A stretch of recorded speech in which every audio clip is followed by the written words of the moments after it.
इस आदमी का शरीर अब लगभग खत्म हो चुका था, लेकिन यह आधुनिक दौर था और वैज्ञानिकों ने उसे बचाने के लिए एक खतरनाक लेकिन कमाल का तरीका अपनाया। उसके सिर में एक चिप लगा दी गई। कई दिनों तक लगातार प्रयोग होते रहे और फिर उसे एक रोबोटिक पुलिस वाले में बदल दिया गया। असल में हुआ यह था कि वो एक भयानक विस्फोट में बुरी तरह से घायल हो गया था। उसकी हालत इतनी खराब थी कि उसे जिंदा रखने के लिए उसकी पत्नी को वैज्ञानिकों के इस अजीबोगरीब प्रयोग की इजाजत देनी पड़ी। जब वो आखिरकार होश में आया और अपनी हालत देखी तो वो सन्न रह गया। गुस्से से भरा हुआ उसने एक वैज्ञानिक को गले से पकड़कर हवा में उठाया और जोर से फेंक दिया। फिर वो प्रयोगशाला से बाहर भागने लगा।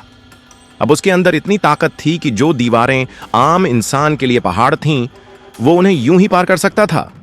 लेकिन वैज्ञानिक उसे कैमरे से देख रहा था और जैसे ही खतरा बढ़ा, उसने एक रिमोट उठाया और उसके सिर में लगी चिप को ऑफ कर दिया। अगले ही पल वो आदमी बेहोश होकर जमीन पर गिर पड़ा। फिर वैज्ञानिक उसे वापस ले आए और उसके शरीर से सारे रोबोटिक पार्ट्स निकाल दिए। अब बचा था सिर्फ उसका सिर और दायां हाथ। अपनी यह हालत देखकर उसकी आंखों से आंसू निकल पड़े।